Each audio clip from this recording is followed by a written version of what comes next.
If I can trigger you, I can control you. That's why narcissists work so hard to learn what makes you happy and learn what makes you sad and learn what makes you confused as well. And that's also why narcissists like to play little games. Like I made a little subtle change in this video so far that you might not even notice, but now you're gonna go back and look because I know it's gonna affect your brain now. It's all one big game of control, for real, for real. Like literally everything is to try to get control of you some way, shape, or form, to control your emotional state. Because if I can control your emotional state, I can control pretty much everything about you. That's why I'm always saying take your power back, get control of your life, get control of your situations. Because if a narcissist cannot trigger you, they cannot control you. They'll become frustrated with you. They might actually discard you and leave you because you're no longer fun to them. Or you're too strong for them because they can't control your emotions. What is going on, beautiful people? Welcome to another episode of A Narcissist Explains. I am Lee Hammock, diagnosed narcissist, also known as mental illness from TikTok and Instagram as well. I have narcissistic personality disorder, and the point of my platform is to bring awareness to this disorder and to validate the victims and survivors of said disorder. In this series, I explain my TikToks. I have over 650,000 followers on TikTok right now. So I just take my TikToks and explain them here. So this TikTok right here is about a narcissist intentionally triggering you to get control over you. That's why, like I said, in the video, if you didn't notice the trigger, the little switch, I just changed my glasses. I changed them twice, actually. A lot of people say, oh, you changed your glasses once. I'm like, nope, I actually changed them twice. I changed them in the very beginning of the video, and I changed them again just to mess with your mind.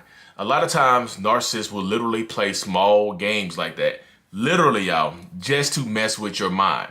Just to kind of just to trigger you here, to trigger you there, to, just have power and control over you. So that's why you see a lot of times in the beginning of a relationship or throughout the duration of the relationship, narcissists, we will like literally try to learn everything about you. We want to know every single thing about you that makes you happy. We want to know every single thing about you that makes you sad as well. Because I call it the savior Satan complex. Because if we have the power to make you happy, we are your saviors. But, we have the power to make you sad. It's like Satan, savior Satan. And we are constantly making you like, let's just take a situation where a narcissist is screaming, yelling, cussing at you and making you cry. But then they also, oh, no, I'm sorry, don't cry, don't cry. And then they console you. They are the person that made you cry, but they are also the person that consoled you. Savior Satan. And that's why I tell people, like, the power for a narcissist most of the time is in your reactions, getting you to react. Getting a negative reaction out of you gives them power. Getting any kind of reaction out of you gives a narcissist power. I mean, good reactions give power, but negative reactions give more power because, like, when you are, expressing frustration, rage, being upset, and anger at us, we cause that. It's like literally a power trip, especially if we like just push your little buttons. If we pushing the code on you, like boop, boop, boop, boop, boop, boop, boop, anger, and you explode. That makes the narcissist feel good. Honestly, it literally makes the narcissist feel good. So sometimes you'll see a narcissist, like sometimes when they're pushing your buttons and get you to explode by like one of your triggers, they'll be smiling, like smirking. And I think they call that duper's delight when they smiling and smirking while you're yelling and screaming and crying. You experiencing reactive abuse. So that's why I say a lot of times take your power back by not reacting. I know that's one of the toughest things to do when somebody is talking about your dead mama or the dead cat or somebody in your family that passed away. That's extremely tough to do in situations like that, but it is doable. And I tell people, like, when you're dealing with a narcissist, like, taking your power back by not reacting is one of the main things you can do. So if they are yelling and screaming and cussing at you, don't react. Okay, the gray rock. I think the gray rock technique. Okay, cool. Don't react. Don't show them any emotion because any kind of emotional reaction, will possibly set them off or make them happy. But also remove yourself from the situation if you can. I'm not telling you to leave the relationship, which if you're getting abused, you should, but I'm telling you to, like, if you can't leave the room, leave the situation, sit there, turn into a rock, turn into a stone. Don't give them the reaction or the power that they crave and deserve. I mean, they are craving, because that literally will, gives them power. Then if I say, like, your reaction is your power. Your reaction is your power. No one has controls over how you react.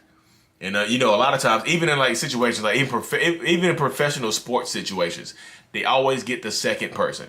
The instigator rarely gets in trouble. The person that reacts by pushing them or punching them or kicking them is the person that gets in trouble. And you get in trouble like for kicking and screaming. You're like, wait a minute, did you not see what they did to me? Nope, I didn't see it. I saw you react. Same situation. And a lot of times, if a narcissist pushes your buttons and they're sitting right there calm, cool, and collected, they'll whip out that phone on you. They'll whip that phone out on you and start to record you, and then use that as leverage to keep you, docile, to keep you under control, to keep you from leaving, and things like that. So their camera phone or cameras or recordings from of you reacting can and will be used against you later. They just can and will be used against you later. Now, if you decide to leave, I'm gonna post all these videos on Facebook and show people who you really are. You talking junk about me, I'm gonna expose you, and then you get it. Then the threat of exposure a lot of times makes you feel a certain type of way. So a lot of times you don't leave the relationship because the threat of exposure becomes stronger, and the threat of exposure you think would feel worse than actually staying in a relationship. So you just decide to stay. You're like, well, I guess I'll just stay unhappy then. At least I have my reputation ahead of me. But you're staying in an unhappy relationship due to the threat of exposure, not even actually being exposed, the threat of exposure. So that's why I'm always telling people, like I said, I know I keep harping it over and over again, but like one of the main things, one of the tools you can put in your tool chest is no reaction. No reaction is still a reaction. Like you can sit there quiet, cool, calm, and collected, and it will get on their nerves. They might escalate, but if you're not giving them a reaction, if you're not yelling and screaming back, it doesn't turn into a screaming match. You know what I mean? Especially if you have kids around. Don't react. Chill. And I know it's hard if they call it, if they pushing you a little, like I said, trigger you intentionally, saying stuff about your weight, passive aggressively saying stuff about your weight, the way you look, your relationship with your mom and dad, your relationship with your brother and sister, your relationship with your kids. The kids hate you, right? No, they don't hate me. Ah! Calm down. Try to remain calm, y'all. Remaining calm is a skill. It's not gonna happen overnight, but you can get there by practicing and staying strong and taking your power back. Like I said, no reaction is the best reaction you can have when you're dealing with a narcissist that you can't leave or you don't want to leave. I know everybody doesn't leave. I know everybody doesn't want to leave, but to each their own. Anyway, y'all, thank y'all for tuning in to another episode. I truly appreciate y'all. If y'all like these, comment below, like, subscribe, share these things. Let me know what you want to see. If you follow me on TikTok or Instagram, let me know which one of those you want me to do. I can do that too, because I post on TikToks and Instagrams every day to YouTube. I don't post all of them, so you might have to follow me over there, because all of them I don't feel like worth putting over here. But anyways, y'all, thank y'all for tuning in to another episode. I truly greatly appreciate every one of y'all. Peace.